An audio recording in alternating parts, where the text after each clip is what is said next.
all together. So it's going to take all of you getting to know each other and working together to really make a difference for for your neighborhood here and for other places in Troutdale, if for those of you who might not be in this neighborhood.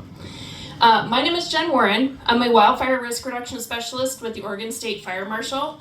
I work on a team of 7 of me who are spread out across the state of Oregon. We serve in specific counties. I have 6 counties in Northwest Oregon, including Multnomah County. We are working on a program called Fire Adapted Oregon. Our goal is to help communities become adapted to learning to live with wildfire as we go forward. Wildfire is a piece of our history, it is natural on the landscape, and it is a piece of our future, and is an ever-growing piece of our future. The good news is that wildfire, while it may happen, it doesn't have to impact our communities if we prepare and if we adapt to the way we live so that we're prepared to live with wildfire better. It doesn't have to devastate neighborhoods. It doesn't have to burn down homes. It can exist on the landscape without causing major impacts.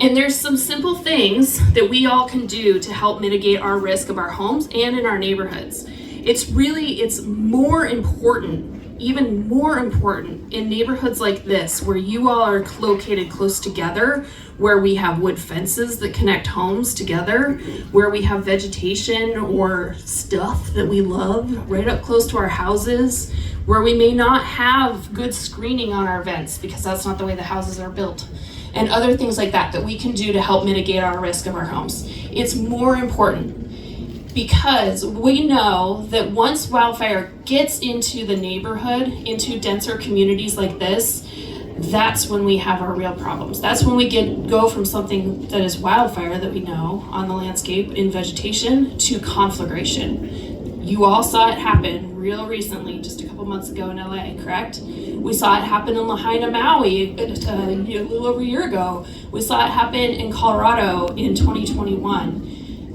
in December. We saw it happen in our communities here in Oregon in 2020. And it can happen at any time. The critical piece is that we can't let wildfire get into the community. And the way that it happens might be a surprise to some people. You saw a lot of it. If you watched any of the coverage about LA, you saw a lot of it. And for those that know what they were looking at, you probably noticed. I sure did. So I'm going to talk a little bit about that stuff. So for 30 or 40, 50 years, we've been talking about vegetation as the trees. The trees are a problem. All the vegetation that's out in the forest, that's what the problem is, and we just can't let wildfire happen. What we've learned through a lot of science over that time, and even more recently, especially as these conflagrations have happened, we have scientists that go into conflagration areas, into communities, and do post-fire study. And they look at those communities and they figure out what the fire pathway was. How did fire get in here? How did it propagate? How did it go from house to house to house? What happened here and why did it devastate this community? And through all of that science, through several different organizations, the Insurance Institute for Business and Home Safety is the primary one.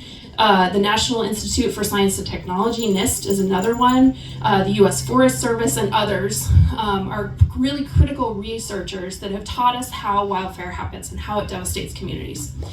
So it's not what we think. It's not the flaming front, the tsunami of wildfire that we think we've seen on the news for years and years and years. What it is little teeny tiny burning things.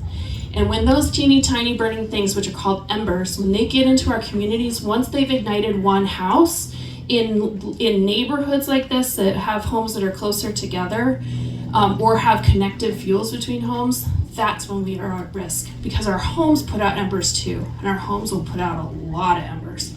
And that impacts our neighbors, or the embers from our neighbor's house may impact us. So that's why it's critically important that neighbors work together. You don't know whose house is going to ignite. So I'm going to talk a little bit about that and what we can do about it. One thing I want to say is that for me, learning about embers and trying to shrink the area that I'm worried about down to what I can manage, which is my house, it's going to come down to a critical thing. It's going to come down to my house and the first 5 feet around my house. That's the most important area that we're working on. The first 5 feet. I'm only 5'4", I'm not very tall. You lay me down, it's not very far from my house. That is something I can manage. I can manage my house. I can manage the first 5 feet around my house. And if I know that I can do those things, I've made a huge difference. What we've learned through those researchers who've done that post-fire science is that up to 90% of homes that are lost during wildfires are because of embers. 90%. So how much of a difference can we make if we make it so our homes are ember resistant, that they're not going to ignite from embers? That doesn't take out the rest of it. We still have to do the rest of it. It is a system. It all has to work together. So that means still doing the defensible space work in our yards and beyond as much as we can, as we have control over. That is important too. But the most critical part, the part where we're going to make the biggest difference, is in the house and the first 5 feet. And to me, that feels accessible. And that feels like way less overwhelming than worrying about the forest that's